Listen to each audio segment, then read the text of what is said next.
Petite visite Tropique Marché, on y va?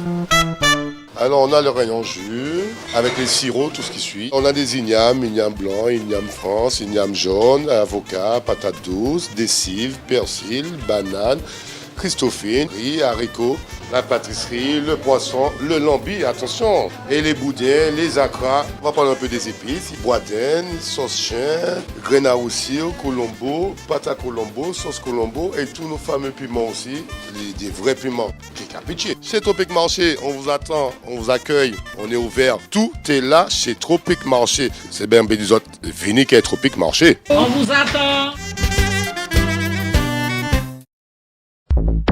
Guadeloupe, actualité.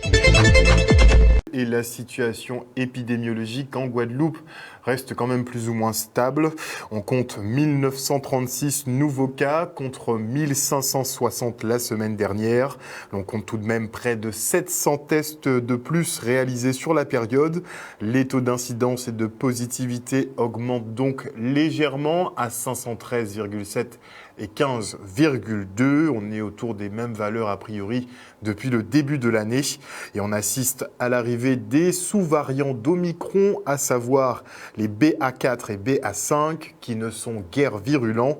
Ils n'ont d'ailleurs aucun effet sur l'activité hospitalière qui diminue, avec 15 hospitalisations Covid sur l'archipel et 5 personnes en réanimation. Pour ce qui est de la vaccination, on passe de 295 injections la semaine dernière à 5079 cette semaine. Une véritable explosion de deuxième et troisième doses. On n'avait pas atteint ces chiffres de vaccination depuis les mois de janvier-février lors des derniers pressings. Et 4 ans après leur dernière mobilisation, les personnes porteuses de handicap sont toujours au même point et dénoncent encore les mauvais traitements qu'ils subissent, en plus des manques de soignants, d'eau, de logements équipés, de transports adaptés. Ce sont 5000 dossiers MDPH qui sont non traités, des blocages qui entraînent le non-paiement des allocations et plongent les usagers dans la précarité au point que certains soient privés d'électricité.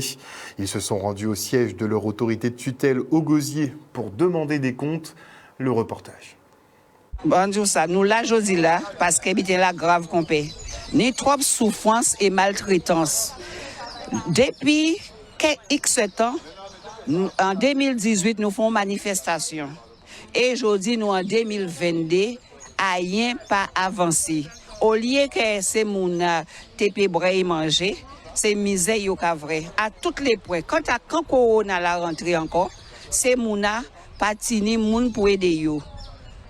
Infirmier, kiné, parce que yo suspend ces mouna. Et ces mouna livrés à eux même. Et sans compter d'autres problèmes qui tiennent en pays là. Alors aujourd'hui là, nous dit non, trop c'est trop. Faut stopper l'hémorragie là.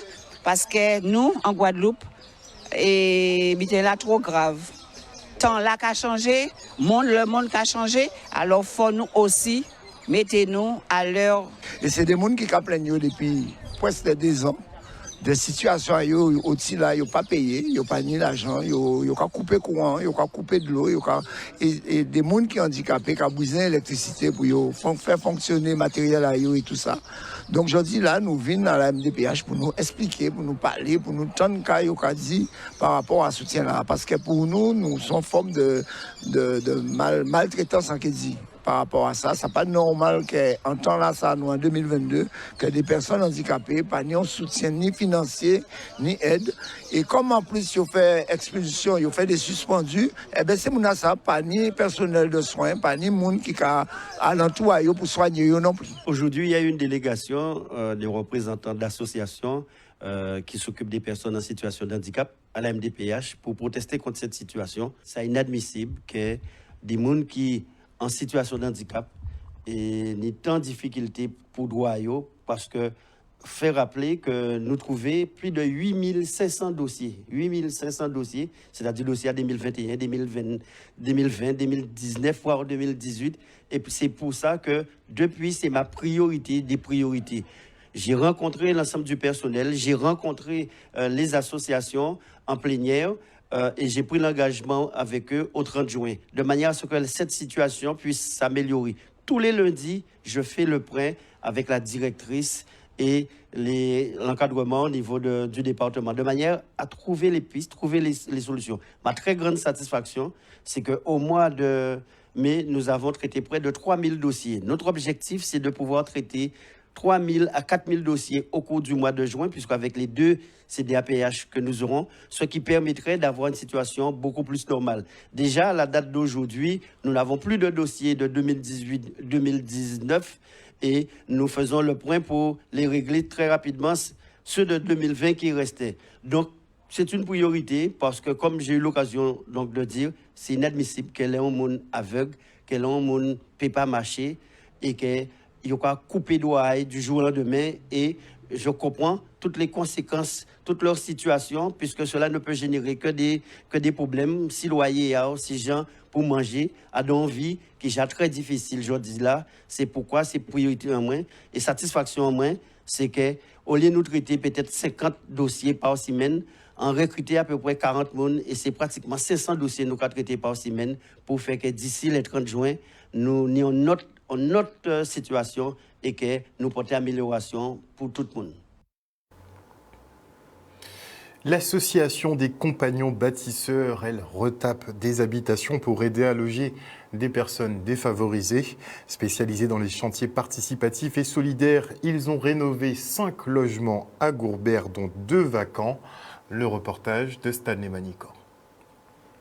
C'est une coopération entre la ville et cette association, les bâtisseurs, et ça nous permet de rénover les logements qui sont fermés, pas à l'abandon, mais enfin qui ne sont pas occupés, et aussi mettre à disposition des personnes les plus défavorisées. Il y a une forte demande de ce genre, on est interpellé, et on a même déjà les futurs bénéficiaires occupants et qui ont hâte d'y résider. Donc ça répond à une demande sociale qui est importante. C'était vraiment la mise en place de la première action opérationnelle sur le territoire en Guadeloupe, puisque les compagnons bâtisseurs sont implantés en Guadeloupe depuis 1 an et demi. Et là, on est sur la vraie première opération de chantier sur la commune de Gourbert. On a mené 5 chantiers. La particularité, c'est que ce sont des chantiers en auto-réhabilitation accompagnée. Ça veut dire qu'on va mettre la personne, l'occupant, au cœur de sa propre rénovation. Et donc, il y avait 2 chantiers sur Bisdari, 3 chantiers sur Bisdari et 2 logements vacants sur les Palmistes. Important aussi d'initier cet esprit d'entrepreneur, voilà, de son propre logement et aussi responsabiliser les gens. Donc on donne le point de départ, c'est avec les bâtisseurs, mais l'objectif final, c'est chacun gère son logement, même s'il est locataire, mais l'entretien, ils doivent gérer le bien en bon père de famille. Ce logement précisément sur les Palmistes, c'est 2 lots qui étaient vacants. Donc là, pour le coup, on n'a pas pu faire intervenir d'occupants puisqu'il n'y avait personne. Donc on a mobilisé, nous, notre réseau. Il y a un bénévole qui est venu avec un volontaire aussi en service civique. Et on a intervenu sur le revêtement des murs, l'isolation, puisqu'on était à même l'atoll, donc isolé pour un confort d'été. Avec du lambris, avec une réfection aussi de la salle de bain, du coin cuisine, enfin un peu tous les postes de travaux dans l'appartement. L'objectif pour nous, c'est faire l'inventaire et progressivement rénover les maisons des particuliers, les logements sociaux, mais aussi peut-être aussi les bâtiments de la ville en coopération qui se dégradent. Et l'objectif, c'est faire aussi des économies. Voilà. Et quelques candidats aux élections législatives ont participé ce jour à un débat avec des étudiants en sciences politiques notamment. Une belle occasion pour chacun effectivement d'exprimer ses souhaits et doléances pour l'avenir. Le reportage. L'objectif était purement d'échanger. Donc aujourd'hui, on a eu quand même différents candidats qui ont représenté les différentes circonscriptions de la Guadeloupe. C'était vraiment un moment où les jeunes pouvaient pour une fois être en contact avec les candidats et poser directement les questions qui les concernent. Car oui, le député, c'est le représentant de la nation, mais les jeunes aussi, ils ont un rôle dans tout ça. Les jeunes, ils ont leur place au sein de la société. Ils ont des sujets en fait qui les concernent. Et donc c'était aussi le moment de faire remonter leurs doléances. Et on l'espère bien, si demain ces personnes sont élues, ils feront remonter dans le cadre de leur fonction les doléances des jeunes de nos territoires. C'était extrêmement important pour moi et c'est vrai que petit à petit, en construisant le projet, là encore, on se rend compte de la nécessité de vraiment avoir un discours entre les candidats et les jeunes, que vraiment qu'on puisse aussi poser les questions qui nous tiennent à cœur et qu'on puisse vraiment avoir des réponses, puisque souvent on a des questions sans réponse. Et je pense que c'était vraiment important pour moi, mais aussi pour tous ceux qui sont venus aujourd'hui, d'avoir les candidats et de pouvoir leur poser les questions directement. Comme attente, moi je voulais vraiment savoir et avoir des précisions sur les propositions des candidats et sur leurs propositions par rapport au territoire et par rapport aux jeunes surtout, parce qu'on est concernés, par rapport aux universités, par rapport au développement du territoire, et j'en ai eu. Moi, je n'avais pas spécialement d'attente quand je suis arrivée, à part évidemment être plus éclairée sur leur programme et sur leurs idées politiques et sur ce qu'ils vous avaient à apporter au niveau de la Guadeloupe et même au niveau national. Et j'avoue que j'ai été contente de comment ça s'est déroulé. Quand même, on avait vraiment beaucoup de calme et beaucoup d'échanges. Il y avait quand même suffisamment d'opposition pour avoir un bon débat. Et franchement, j'ai eu pas mal d'éclaircissements et c'était vraiment intéressant. Nous avons senti quand même, premièrement, un public qui a répondu présent. Comme vous l'avez vu, la salle était pleine. Il y avait même du monde debout. Donc cela, c'est quand même une réussite au niveau humain. On a vu que les jeunes s'intéressent à la politique. Les jeunes ont des questions à poser et justement sont intéressés par justement des problématiques qui nous concernent directement. Et comment nous avons senti les candidats? Nous avons senti des candidats quand même très très ouverts, des candidats prêts justement à débattre. Ils n'étaient pas tous d'accord entre eux, ce qui a donné quand même, ce qui a permis justement de faire avancer le débat, on peut le dire. Et justement, j'espère qu'on pourra pérenniser ce genre d'initiative faites par des jeunes, pour des jeunes justement, pour qu'on puisse comprendre la chose politique et se l'approprier. Les jeunes ont pu effectivement poser des questions à travers divers thèmes. C'est peut-être effectivement dommage qu'il n'y ait pas eu plus de candidats et plus de nuances politiques qui auraient fait à chaque fois un peu de contradiction. Mais en tout cas, l'idée est bonne que les jeunes puissent interroger leurs futurs, en tout cas les candidats à la députation, et que ces candidats, si certains d'entre eux sont élus, puissent se rappeler donc de cet événement et vraiment réitérer donc les vœux et les choix des jeunes qui les ont invités dans cet événement. Et on enchaîne maintenant avec cet atelier de la CCI à destination des chefs d'entreprise. Il s'agissait pour eux de prendre quelques conseils et astuces pour développer leur activité à l'international. Eh bien oui, il faut exporter au bout d'un moment, enfin, quand on veut se développer en tout cas, le reportage. Nous avons eu l'occasion d'accompagner pas mal de chefs d'entreprise sur des missions à l'étranger pour les préparer, bien sûr, tout ce qui est études de marché, pour leur communication, pour leur recherche de financement également. Mais il nous semblait essentiel qu'elles maîtrisent les bases, c'est-à-dire communiquer efficacement et préparer le pitch. Donc on a eu l'occasion d'échanger avec les chefs d'entreprise, recueillir leurs besoins. Et nous avons donc mis en place cet atelier avec un panel de consultants et de formateurs qui ont pu travailler sur différents aspects du pitch. Il y a eu pas mal d'intervenants.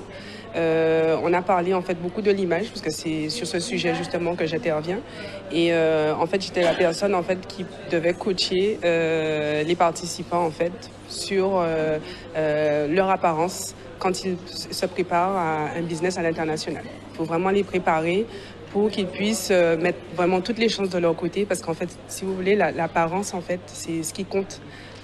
En premier, avant même qu'on puisse ouvrir la bouche pour présenter son projet, c'est vraiment l'élément important qu'il faut vraiment soigner et maîtriser. On a une expertise en fait en Guadeloupe, peut-être qu'on s'en rend pas compte, on a réellement des potentiels à l'international et il est important de faire savoir justement qu'en Guadeloupe, on a des entreprises qui sont tout à fait pertinentes pour le reste de la Caraïbe et également pour d'autres territoires comme le Canada, des gros marchés comme l'Europe et c'est clair que là ça ouvre en fait à un marché énorme et qui peut, et on a eu de très belles histoires et des success stories comme on dit, qui peut vraiment déboucher sur des contrats intéressants, voire même des délocalisations. On a des entreprises aujourd'hui qui sont basées en Guadeloupe et bien qui créent des filiales à l'étranger.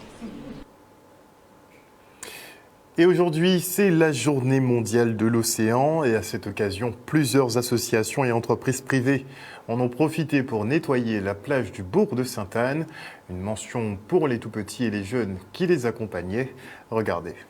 C'est une demande qui vient des élèves. C'est les élèves qui m'ont sollicité afin de faire une sortie nettoyage de plage. Donc suite à quoi j'ai contacté différentes associations et c'est l'association Surfrider qui m'a répondu pour participer à cette journée. Mais oui, c'est quelque chose qui intéresse les élèves puisque le projet vient de... C'est vrai que nous sommes sur des territoires ultramarins. Nous sommes une petite entreprise locale présente sur la Guadeloupe, la Martinique et la Guyane.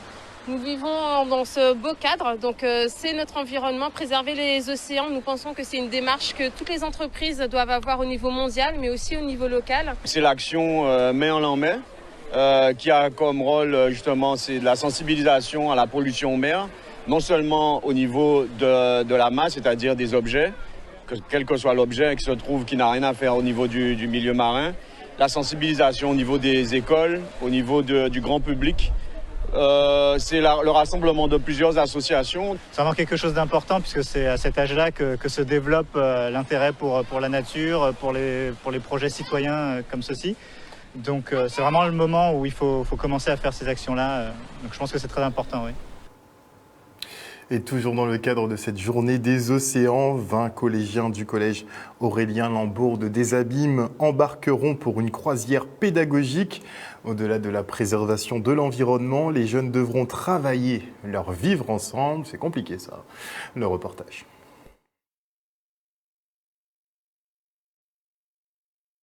L'idée, c'est de permettre aux élèves d'avoir un comportement citoyen, de se rendre compte également qu'ils ont des capacités, qu'ils ont un potentiel, qu'ils peuvent, à partir d'un projet, se réaliser et prendre également des initiatives et des responsabilités. Donc c'est vraiment ça, c'est l'objectif de ce projet, et permettre aux élèves de se raccrocher à l'école, tout simplement. Le premier objectif, c'est le vivre ensemble, faire découvrir aux élèves la voile, les métiers de la croisière, mais aussi c'est un projet total, puisque c'est un projet qui s'inscrit dans la journée mondiale des océans. Donc on est aujourd'hui le 8 juin, la journée mondiale des océans. C'est aussi un projet qui est soutenu par l'UNSS, donc la direction régionale de l'UNSS. Et c'est un projet qui est en perspective à la fois de la route du Rhum et aussi des Jeux olympiques. Parce que la voile est un sport olympique. Donc voilà, c'est un projet qui fédère un certain nombre d'acteurs et qui a des objectifs pédagogiques et qui sont également des objectifs concernant le vivre ensemble, le faire ensemble, et également c'est en relation avec un cycle que nous faisons avec toutes les troisièmes, puisque avec toutes nos troisièmes on fait de la voile légère. Ils ont un cycle de voile légère, un cycle de catamaran, et là ils vont découvrir la voile habitable. On a été désignés à faire ce projet pour participer à un voyage de voile. Parce qu'aujourd'hui c'est la journée des océans et nous allons profiter de ce voyage pour pouvoir communiquer entre nous. Il y a plusieurs activités qui sont proposées. On va faire de la plongée, de la voile légère, du kayak. On va aussi visiter certains endroits aux Saintes et à Marie-Galante. C'est une opportunité que tout le monde n'a pas et qu'il faut profiter et voilà. Alors déjà, franchement, c'est une opportunité en or qu'on a. Parce que, comme mes parents le disent, eux, ils n'ont pas eu cette opportunité-là. Donc, ça a été un grand plaisir de l'avoir saisi, cette opportunité. Et franchement, je suis très content d'être ici avec tout l'équipage, mes camarades, etc. Nous allons faire plusieurs activités. Nous allons hisser les voiles. Nous allons aussi pêcher. Une pêche à la traîne. On va aussi faire le mouillage du bateau, mais ça, ce sera à Marie-Galante. On a aussi les tâches ménagères, par exemple, faire la vaisselle, nettoyer la table après avoir mangé. Il y a aussi cuisiner, parce que tout n'est pas déjà prêt, donc il faudra préparer. On souhaite une bonne navigation à nos petits pirates. Et les sapeurs-pompiers, non, bien avant cela, on doit parler du Cinestar qui poursuit son développement et son acquisition de nouveaux équipements, offrant une meilleure qualité de projection. Le complexe s'équipe d'une salle maintenant à technologie laser. Entendez par là qu'il y a de gros gadgets qui rendent une image nickel et un son impeccable. Le reportage.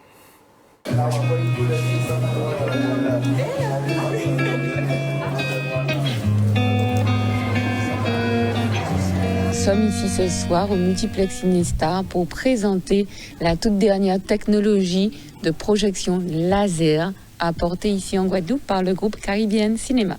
Cette technologie permet d'avoir la meilleure qualité d'image sur de grands écrans, une plus grande luminosité, une meilleure définition d'image qui vous font vivre le film vraiment comme si vous y étiez, tellement le rendu est plus naturel, les décors plus réalistes, vraiment pour vivre son film à fond. L'objectif de cet investissement est de justement permettre au public de vivre une expérience en salle, de toujours à la pointe en fait de la technologie et de vraiment faire vivre cette salle, d'avoir une expérience toujours meilleure et toujours plus en salle de cinéma. Surtout après cette période Covid où on a pris l'habitude de rester chez soi. Donc vraiment, il était de notre devoir, en tout cas de salle de cinéma, d'amener encore plus loin la technologie ici en Guadeloupe.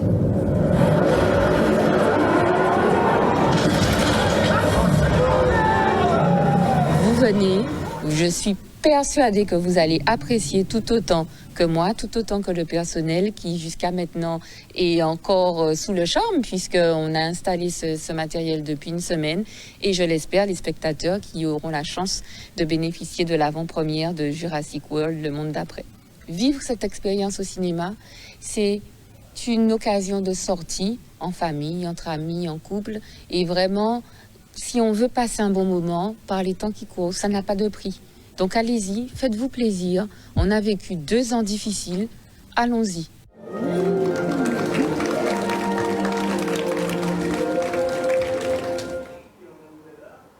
Et on clôture ce journal avec une plus triste nouvelle, beaucoup plus d'ailleurs, puisque les sapeurs-pompiers de Guadeloupe et la communauté dit adieu au doyen des sapeurs-pompiers, à savoir Marius Zénon, un homme particulièrement engagé.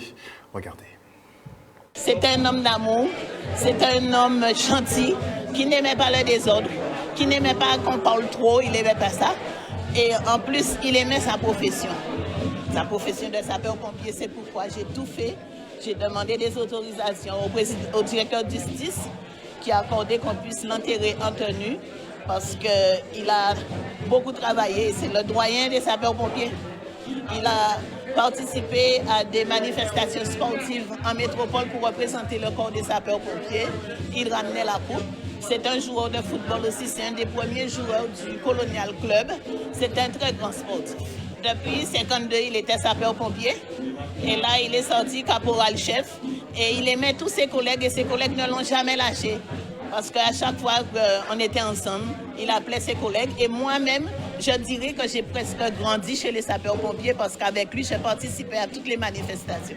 Ben, absolument. Je l'ai connu en octobre 1969, après mon stage de formation. Quand je suis arrivé à la caserne de Bastère, c'est à ce moment-là que je l'ai connu.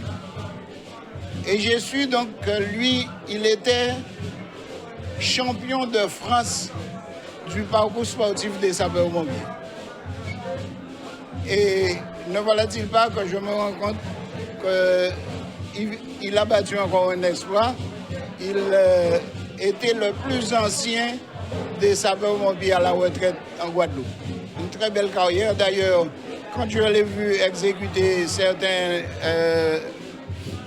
manœuvres à Bastère, je suis resté un petit peu ébahi en le voyant manœuvrer parce qu'il avait une dextérité telle pour toucher les agrès qui n'étaient pas donnés à tout le monde. C'était un homme toujours disponible à tout. En dehors de ce que mon père, qui était à peu près de son âge, m'avait raconté, puisque mon père le considérait comme une étoile en matière de ce que les pompiers ont de particulier, c'est le parcours sportif.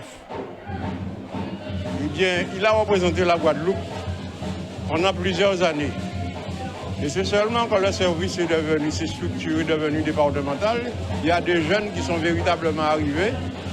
Et il a été un peu le moteur de faire avancer les plus jeunes, quoi, en quelque sorte, dans ce domaine. Je suis très contente, je suis fière pour lui et je suis fière aussi pour les sapeurs-pompiers parce que ce sont des hommes de courage et de dévouement. Et je dis que là, il faut prendre conscience parce que s'ils ont un doyen aujourd'hui, c'est pour qu'ils sachent que la profession, elle n'est pas morte et il faut continuer à travailler et avancer au service de la population. Outremernews.fr, le site de l'actualité Outre-mer, 24 heures sur 24 et 7 jours sur 7. Retrouvez la chaîne Outremer News sur YouTube.